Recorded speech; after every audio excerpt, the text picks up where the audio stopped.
नहीं कहना पड़े, ये बहुत जरूरी है। और यहाँ से भाटिया जी ये उद्घोषणा करें, अभी उन्होंने थोड़ा किया है, थोड़ा और कुछ कहिए जिससे कि नगर के लोग आश्वस्त रहे कि ये काम रोकेगा नहीं। ये माइक उनके हाथ में रहेगा। आप लोग सहमत है? नगर चेयरमैन को कहना चाहिए कि पूरी तरह सभी लोग सहमत है, कुछ कहिए भाई। परम श्रद्धेय व्यासपीठ पर विराजमान आदरणीय आचार्य श्री मनोज अवस्थी जी, इस आश्रम के महंत जी, श्रद्धेय समस्त संतगण, मातृशक्ति, सभी हमारे गणमान्य नागरिक, मैं सभी के चरणों में प्रणाम करता हूँ। माया जी ने जो अभी हमको आदेश दिया है, मैं भरसक प्रयास करूँगा और सहयोग करने का, और अपने नगर की तरफ से जो भी होगा सारा प्रयास करूँगा इस मंदिर निर्माण के लिए। सभी को मेरा पुनः चरण वंदन, धन्यवाद। बहुत सुंदर, बहुत बढ़िया। बस यही हम चाहते हैं कि क्योंकि कार्य तो हो ही जाएगा। एक शब्द जो अभी महाराज श्री ने कहा वो बहुत सुंदर शब्द है कि आपके 10 रुपए से राम मंदिर नहीं बने, लेकिन ये 10 रुपया जो लिया गया वो इसलिए लिया गया कि कल आपके बच्चे जब वहां जाएं तो वो ये कह सके कि इसमें हमारे बाबा ने भी 10 रुपया दिया है, हमारा भी एक ईंट लगा। ये संपत्ति न आपकी है, न मेरी है, न महाराज जी की। संपत्ति तो विदुर आश्रम की है। जब तक आश्रम रहेगा तब तक आपका भी तो नाम रहेगा कि आपने इसमें कोई सहयोग किया है। और इन अफवाहों को आप लोग मत फैलाएं, क्योंकि देखो साधु और ऐसे साधु, ये मैं कह रहा हूँ क्योंकि आप लोग हमें इस नगर के 20 वर्ष में, आप लोग हमें 20 से 22 वर्ष से हमें देख रहे हैं, और ये मैं अपनी जिम्मेदारी के साथ कह रहा हूँ, जो त्याग, जो संस्कार, जो तपस्या पूज्य ब्रह्मचारी जी में हमने देखा है वो शायद ही किसी साधु में हो। ये मैं कह रहा हूँ जिम्मेदारी के साथ, क्योंकि ऐसे संतों को दोबारा ऐसा बात नहीं बोलना पड़े। ये सब पूरे समाज की जिम्मेदारी है। माताएं, बहनें, भाई सब लोग इसके लिए दोनों हाथ उठा के वचन दो कि सहयोग करेंगे, तब ये तो पूरा होगा। सभी लोग जो जिस लायक है करें, और सहयोग नहीं करें अब तो हो ही जाएगा।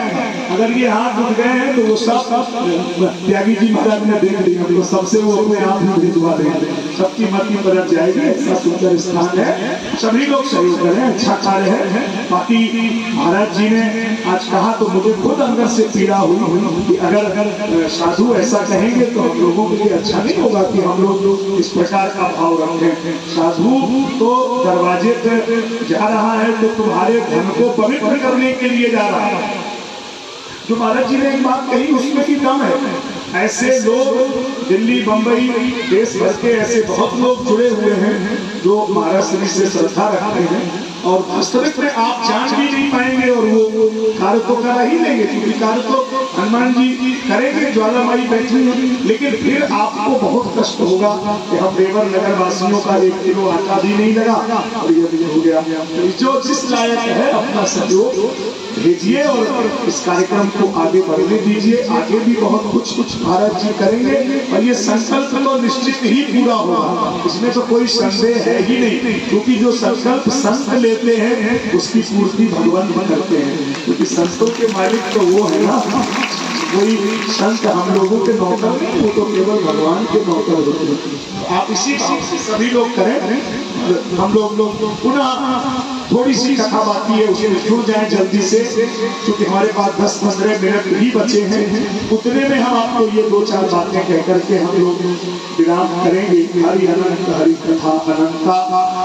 आइए, कंस का उद्धार कर दिया भगवान ने, मामियों को ज्ञान दिया, माता पिता को कैद से मुक्त कराया, नाना पुत्र सेन को राज्य दे दिया, और जिनकी श्वास से 4 वेद निकले हैं वो भगवान आज पढ़ने जा रहे हैं। क्यों? भगवान ने संकेत किया, राम कृष्ण तय को बड़े तिनहु ने गुरु की, 3 लोक के नाथ हो ओ गुरु के आदि। कोई कितना भी बड़ा हो जाए, लेकिन गुरु बिनु भवनी तरही कोई, चाहे बिरंची शंकर सम होई। कोई भी बना रहे, अगर गुरुदेव की कृपा उसको प्राप्त नहीं है तो वो कार्य नहीं कर सकता।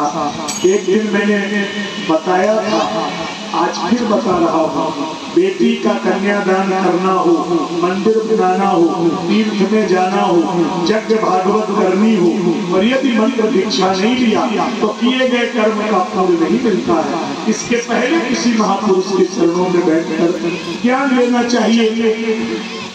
गुरु भगवान से बड़ा है, ये कैसे समझ में आ जाएगा? ये बात मैंने एक दिन उठाई थी, आज बहुत लोग हैं इसलिए आज फिर उठा रहा हूँ। विषय आ गया कि भगवान ने सांदीपनी गुरु जी के घर में पढ़ा। क्यों पढ़ेंगे भगवान? राम जी वशिष्ठ जी से क्यों पढ़ेंगे? सुनिए इसका भाव। क्या गुरु भगवान से बड़ा है तो उसका कारण सुनिए, तथ्य के साथ दे रहा हूँ। मैंने पूछा था, आज फिर पूछ रहा हूँ। आप लोगों ने घर में भोजन बनाया होगा। अच्छा मैं पूछूं, आज आपके घर में क्या बना? तो क्या बोलो? आलू बने, बैगन बने, तोरई लौकी बनी, यही तो बोलो। बोलो आलू किसके घर में बने? आज बोलो। कई लोगों के घर में आलू बने, हमने आलू बनाए। अच्छा जरा उत्तर सुनिए, बड़ा गंभीर बात कह रहा हूं। आप सब यही बोलते हैं कि आज हमारे घर में आलू बने। अच्छा कोई दुनिया में माई का लाल पैदा हुआ जो आलू बना दे? यहाँ आलू के तमाम लोग आलू का व्यापार करने वाले बैठे हैं, हम उसी बात को छेड़ रहे हैं। कोई माई का लाल पैदा हुआ जो आलू बना दे? आलू तो भगवान ही बना सकता। आलू की सब्जी बनी ये हम कहते नहीं है, कहते यही है कि आलू बने, तो आलू हम बना नहीं सकते। आलू तो भगवान ही बना सकता है। आलू के बेल के नीचे जाकर उसमें आलू बना देना ये किसी इंसान की बस की बात नहीं। आलू तो भगवान ही बना सकता है। तो ध्यान रखिए कि भगवान का काम तो इंसान नहीं कर सकता। तो ये गुरु लोग भगवान से बड़े क्यों हो गए? अब उत्तर सुनिए। भगवान ने आलू बनाया ये मैंने स्वीकार किया, लेकिन भगवान के द्वारा बनाया हुआ आलू जब बाजार में बिकने आया तो एक आलू का मूल्य 50 पैसे से ज्यादा नहीं होगा, 1 रुपए से ज्यादा नहीं होगा। क्यों? उस आलू में कोई स्वाद नहीं है, वो आलू तो बिना स्वाद का है, तो केवल 1 रुपया में ही बिकेगा।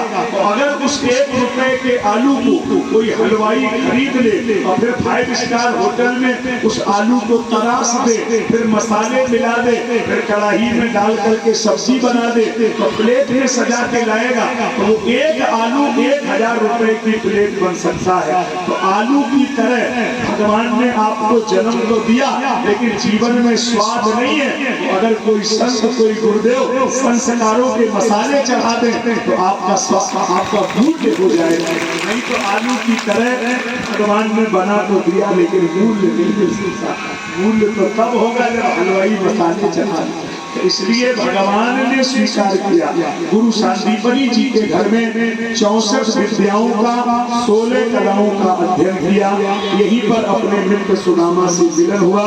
तो शनि नाम प्रवरो मनोमयी कृष्णस्य द्वैता सखा शिष्यो बृहस्पति साक्षात उद्धवो भूति समसमः। बृहस्पति जी के शिष्य हैं उद्धव जी महाराज, और वो भगवान कृष्ण के परम सखा है। और वो कन्हैया जी के कहने पर वृंदावन में गोपियों को ज्ञान देने के लिए गए थे। और गोपियों ने क्या कहा? एक गोपी ने कहकर सीधा हम लोग रुक्मिणी मंगल करेंगे।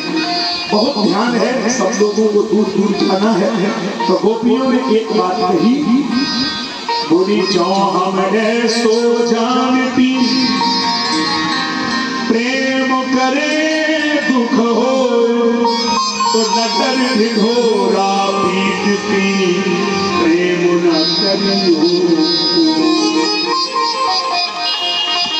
अभी यहाँ प्रश्न ये खड़ा हुआ कि क्या प्रेम किया जाता है? अब ये भी हम आपको समझा दें, किया नहीं। और कोई अगर ये कह रहा है कि हमने प्रेम किया है तो समझ लो झूठ बोल रहा है।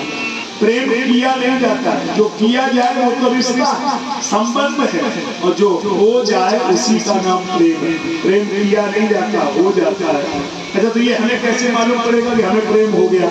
उसमें 3 बीमारी आपको मिलेंगी। अगर किसी को मिल गई है तो समझ लो हो गया। पहली बात, कहा ना जाए। दूसरी बात, देखे बिना रहा ना जाए। तो तीसरी बात, दर्द इतना जो सहा ना जाए। तो प्रेमी कह सकता नहीं है, देखे बिना रह सकता नहीं है, और दर्द इतना जो सह सकता नहीं है। तो गोपियों ने कहा कि उठो, आधा करके शाम न आए, आधा के घर शाम न आए। तो बोले हम जाकर के कह दें, उनसे जाकर सब कुछ कहना, लेकिन मेरा नाम न आए। तो ये सौदा कैसा लगा? बोले प्रेम का सौदा कितना सस्ता, हम तो बिक भी गए पर दाम न आए। राधा के घर श्याम न आए, अदा करके श्याम न आए। अच्छा, इसको नापेंगे कैसे आप? किसी को भगवान से प्रेम हो जाए तो कैसे नापोगे?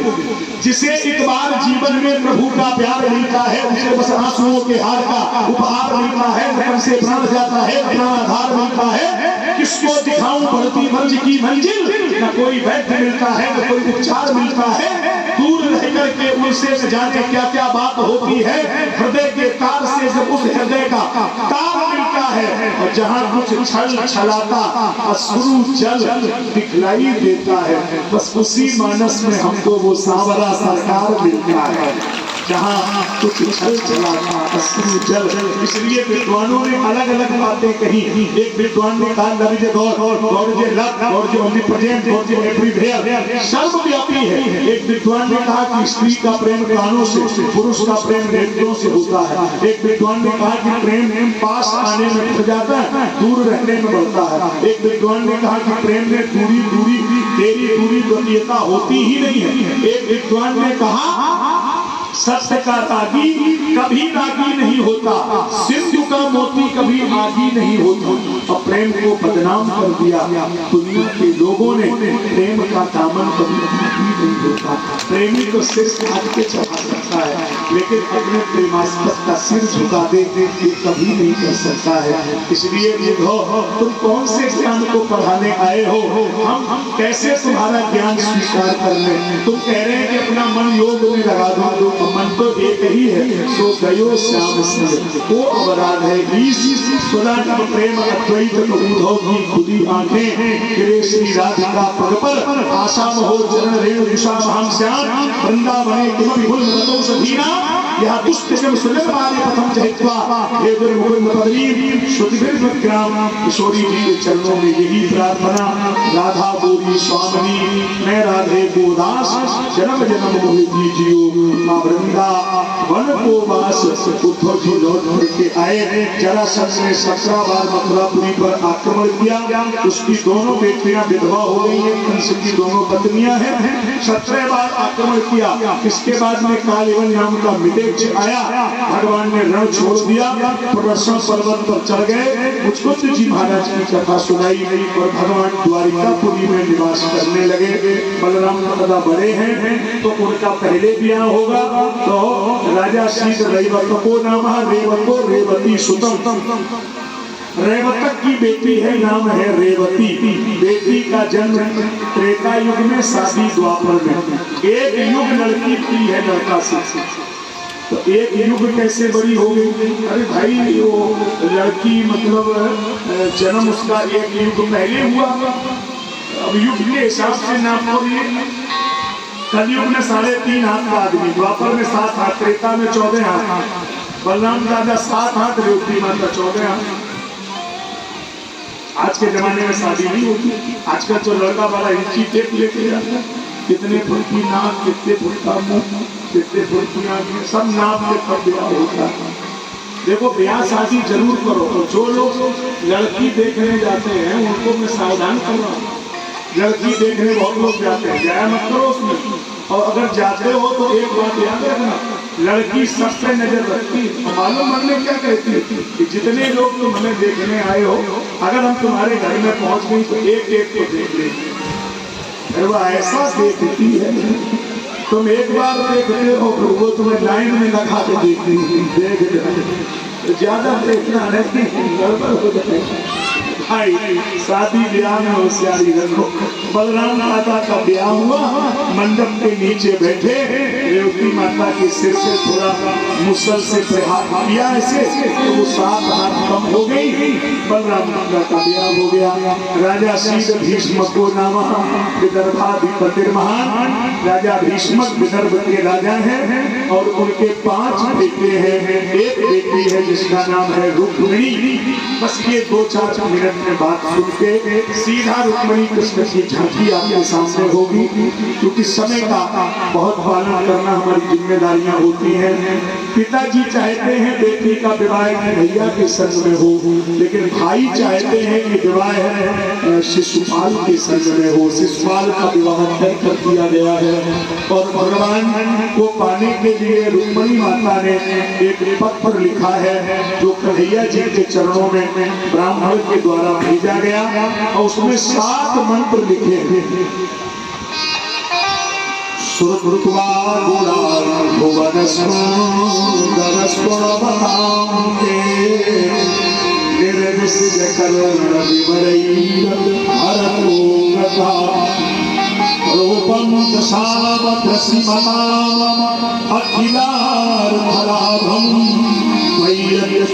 विशति चित्रमपत्रपम्बे कात्वं मुकुन्द महती कुलशीलरूपो विद्यावयो द्रविणधामभिरात्मतुल्यं धीरापतिं कुलवतीं नवनीतकन्या काले सिंहनरलोकमनोभिरामात् परमेश्वरश्री महती कुलदेवी यात्रा यस्यां बहिर्नववधू गिरिजा। 7 मंत्र लिखे हैं। जब से मैंने तुम्हारे गुण अपने कानों से सुने हैं, मेरी आंखें तुम्हें देखने को तरस सकते हैं, लेकिन मैं तुम्हारे जैसे सुंदर नहीं हूँ।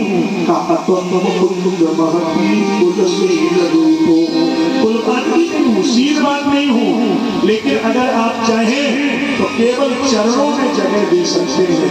आने में विलंब न करना। आपकी दासी रुक्मिणी मंदिर में प्रतीक्षा करेगी, गिरजा माई के मंदिर में मिलूंगी, ऐसा माई ने पत्र में लिखा है। भगवान को वह पत्र प्राप्त होता है और प्रभु उस पत्र को पाकर के रुक्मिणी माता को लेने के लिए द्वारिका से कुंडिलपुर पधारते हैं और माई मंदिर में जा रही हैं। भगवान का यहीं पर मिलन होगा।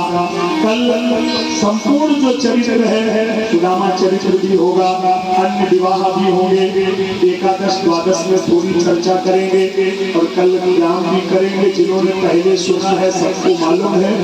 5 मिनट में भी अगर हम आपको पूरी कथा सुनाएंगे, बाद में सबको पता है, तो कल वो भी फायदा होगा जो एक दिन नहीं आए, कभी नहीं आए।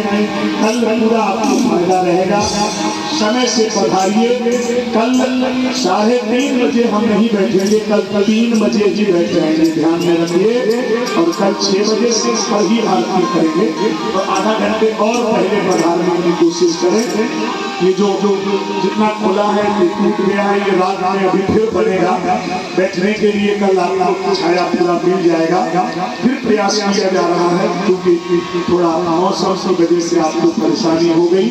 आइए हम लोग सीधा रुक्मिणी जी की तरफ रुख करेंगे और ये रुक्मिणी और कृष्ण की झांकी पंडाल में आ रही है। आप सब उसका स्वागत करेंगे। यहाँ विवाह होगा, थोड़ी देर आप उसका भी आनंद लेंगे। हम लोग तैयार हैं उसी बात के लिए। माई मंदिर में पूजा करने के लिए गई हैं और वहीं पर भगवान कृष्ण रथ लेकर के खड़े हैं और ये यहाँ से धुन बज रही है, जिससे लग रहा है कि हमारे भगवान की शादी है। तो आप लोग मस्ती में शादी का आनंद 2-5 मिनट ये दृश्य आपके सामने रहेगा, भाव से भरा हुआ। चलिए साथ बजाइए।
भाई माता बहन बेटियां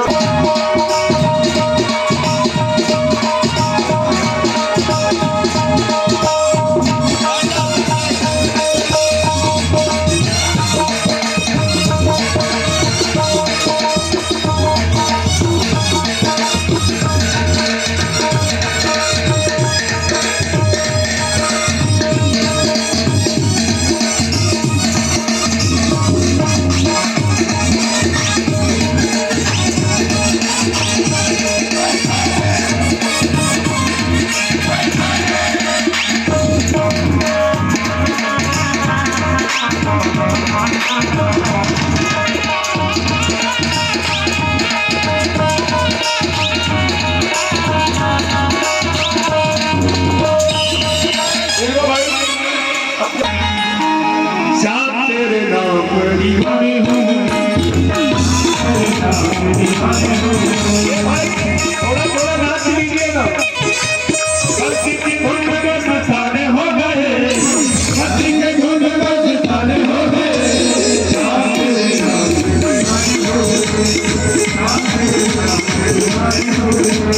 दीवाने हो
द्वारिकाधीश हो गए। समय का पालन है। ये झांकी को पंडित जी नीचे से शिफ्ट करें और वही पूजा होने दें। यजमान को वही सामने से करा दो, बाकी फिर नीचे शिफ्ट करके पूजा हो पाएगी। बहुत लोग रहेंगे। आप सब इतनी संख्या में पधारे हैं, सबको नमस्कार धन्यवाद करता हूँ। देखो भगवान की शादी में थोड़ा सा हाथ पैर हिला के जाइए। हम ऐसा साधारण बात गाएंगे कि माता बहन बेटी बूढ़े बड़े सब थोड़ा हाथ पैर हिला लेना, मस्ती में थोड़ा सा। राधिका गौरी से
करना है, लेकिन ये देवर के लोग एक गाना गाओगे वो सब नाचेंगे। मैंने श्याम समाज जल्दी से गा दीजिए।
आरती करने का समय हो, आप सभी ने खूब नाचो, जिनने ना नाचो हो वे घरे जाके कमरा बंद करके नाचो। देखो आरती करनी है ना भाई, क्या करे, टाइम हो गया ना, सबको जाना है। एक बार और गा दे, चलिए एक बार और गा दे। अच्छा एक बार और नाच लीजिए, मन है आपका। चलिए मेरे खोए गए बाजू बंद रसिया होरी बाजू बंद रसिया अरे होरी रे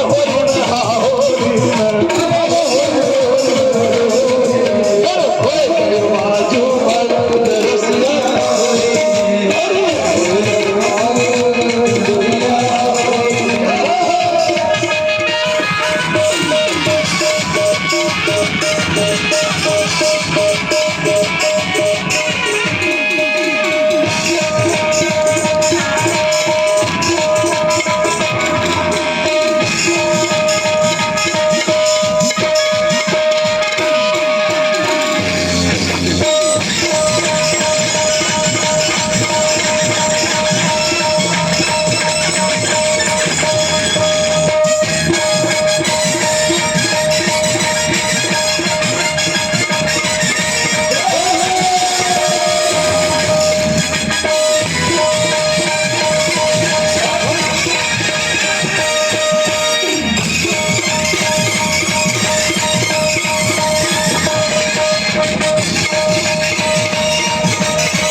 प्रदक्षिणाम पदे पदे। एक बार अपनी जगह घूम जाइए। पुष्पांजलि होगी, हाथों में पुष्प निकाल लें, सर ढक लीजिए, मंत्र बोले जाएंगे।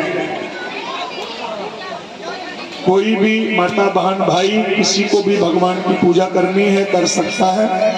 बाहर के जो लोग जाना चाह रहे हैं वो हमारे पास तक भी आ सकते हैं, किसी को अब मनाही नहीं है। हरे ओम यज्ञेन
पुष्पांजलिं समर्पयामि। बोलिए बाके बिहारी लाल के, राधा रानी सरकार के, श्रीमद् भागवत महापुराण के, श्री सुखदेव जी महाराज